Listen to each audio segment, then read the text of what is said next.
vraie cohérence dans tous les textes que nous recevons aujourd'hui, cohérence qui vient aussi avec la louange que nous avons vécue avant, pour ceux qui étaient là, les textes que nous avons reçus, une cohérence qui va dans le sens d'une certaine humilité en tout cas.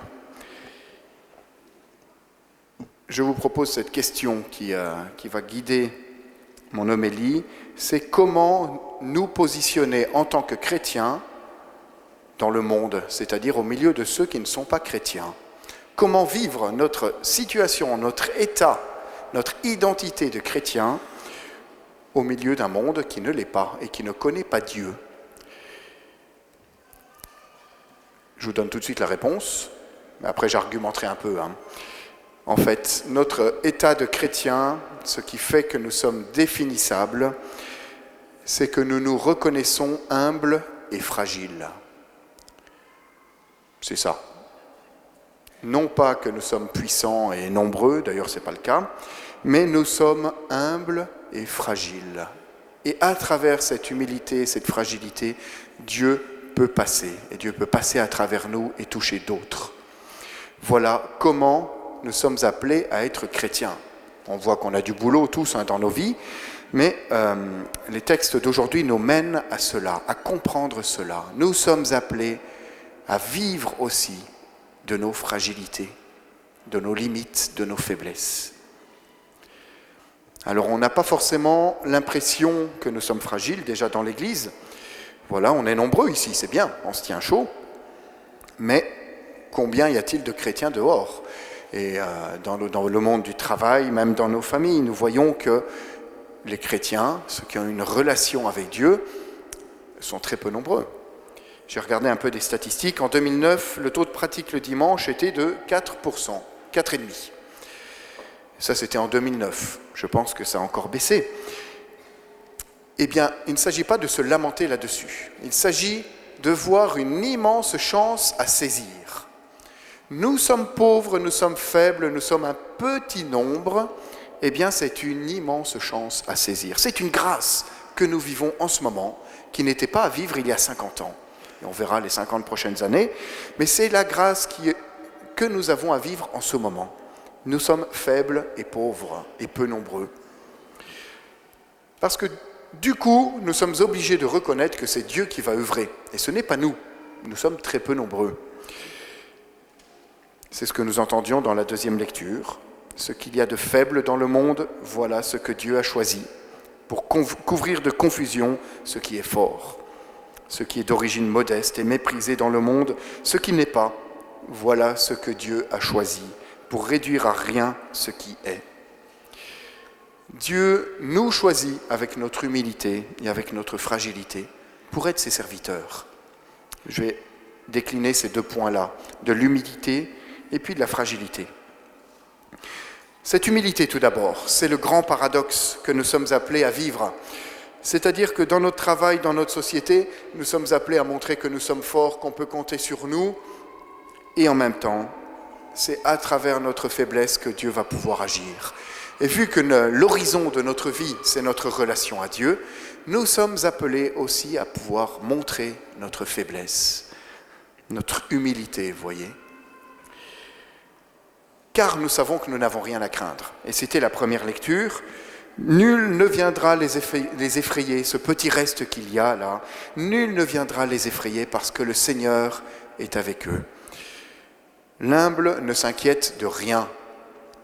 Et une manière pour nous de vivre l'humilité, c'est de vivre dans la confiance de ce que Dieu veut nous donner. Car Dieu veut nous donner.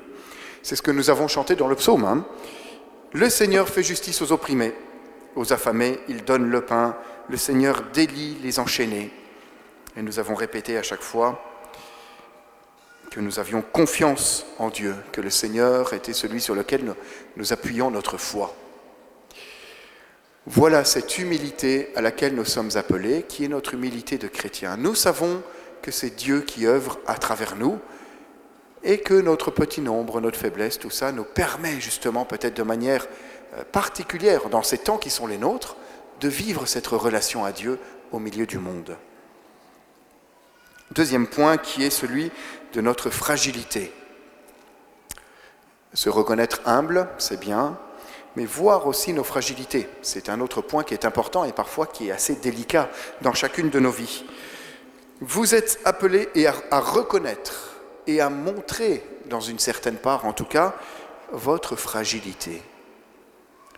C'est à travers votre fragilité que Dieu vous rejoint, que Dieu agit à travers vous, que Dieu agit en vous.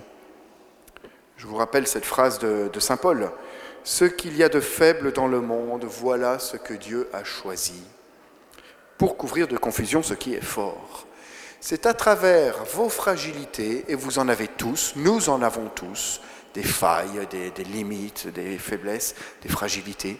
C'est à travers cela que Dieu vient nous rejoindre. Ce n'est pas à travers nos exploits héroïques d'abord, mais à travers ce qui est blessé à l'intérieur de nous.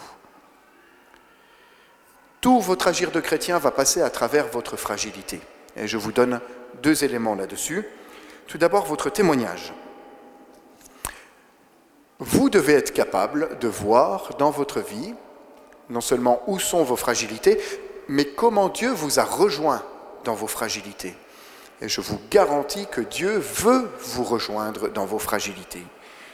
Eh bien, vous devez pouvoir être capable de le voir en vous et de pouvoir l'annoncer, de dire aux autres ce que Dieu a fait. Voilà une étape extrêmement importante de la vie spirituelle, de voir comment concrètement Dieu est venu me sauver, Dieu est venu me soigner, penser mes blessures, me consoler dans mes fragilités, pour pouvoir ensuite le dire aux autres, l'annoncer. Vous ne convertirez pas vos collègues de bureau en faisant des explications intellectuelles sur des articles du catéchisme de l'Église catholique. Je vous garantis, il y en a qui ont essayé, ça marche assez rarement. En revanche, vos collègues, vos amis, vos membres de votre famille, même des inconnus dans la rue seront touchés en entendant ce que Dieu a fait dans votre vie. Et cela se fait dans vos fragilités, encore une fois. Ça, c'est le premier point du témoignage. Le deuxième, où nos fragilités agissent et où nous pouvons agir par nos fragilités, c'est dans notre engagement pour la cité. Votre devoir de chrétien, c'est de participer à la construction de la cité, de notre pays, de notre société, mais pas comme les autres. Et c'est là la grande différence. C'est par votre faiblesse, là encore, que le Seigneur agira. Nous avons à faire ce que nous avons à faire, et même dans notre engagement politique, à quelque niveau que ce soit, mais nous devons le faire avec le Seigneur. Et c'est là la grande différence. Il nous arrive de nous retrouver à battre le pavé dans un endroit ou dans un autre, ou dans la capitale, et c'est une bonne chose. Mais nous pouvons le faire en le vivant de manière tout à fait différente, soit en le vivant comme de manière humble, un moyen d'avancer ensemble et de demander aussi au Seigneur de pouvoir agir, ou alors nous pouvons le faire avec un espèce de sentiment de puissance, et en voyant qu'on est nombreux, et finalement les autres vont devoir plier. Vous voyez, ce sentiment de puissance n'est pas la manière avec laquelle Dieu agit. Dieu ne va pas agir à travers notre puissance, mais à travers notre fragilité. C'est un bon moyen pour nous de voir comment avancer aussi dans notre vie. Est-ce que dans telle ou telle activité, que ce soit au travail, que ce soit peut-être dans ma vie familiale, dans mes relations à mes amis, mes relations à l'argent, quel est où j'en suis par rapport à ce sentiment de puissance ? Dieu agit à travers la fragilité. Il ne s'agit pas de se fouetter, de se reconnaître nul.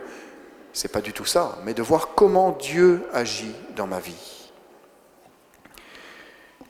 Comment ne pas céder à cette tentation de puissance ? Eh bien, c'est à travers l'évangile que nous recevons aujourd'hui. C'est à travers les béatitudes.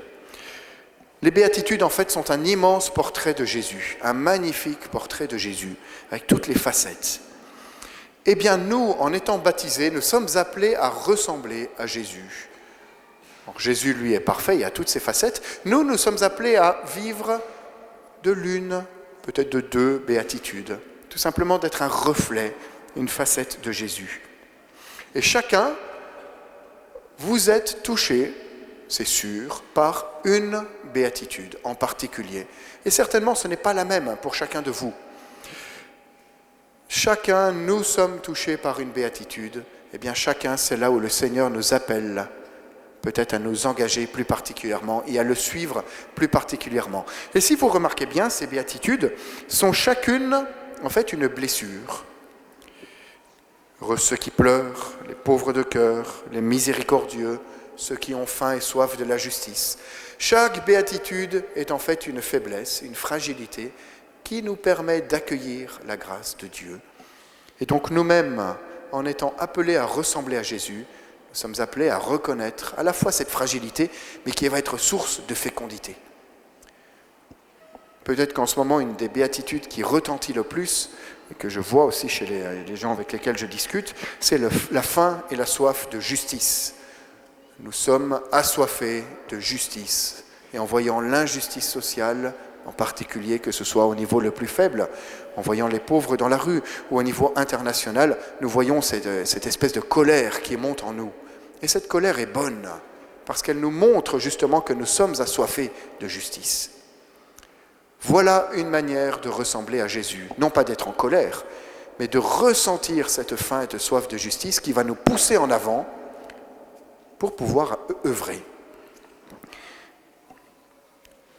Je pourrais parler de ceux qui sont persécutés, des artisans de paix, des cœurs purs, des miséricordieux, de ceux qui pleurent. À chaque fois, nous sommes touchés et nous sommes blessés par quelque chose. Et dans cette blessure, Dieu nous pousse et Dieu nous donne sa grâce.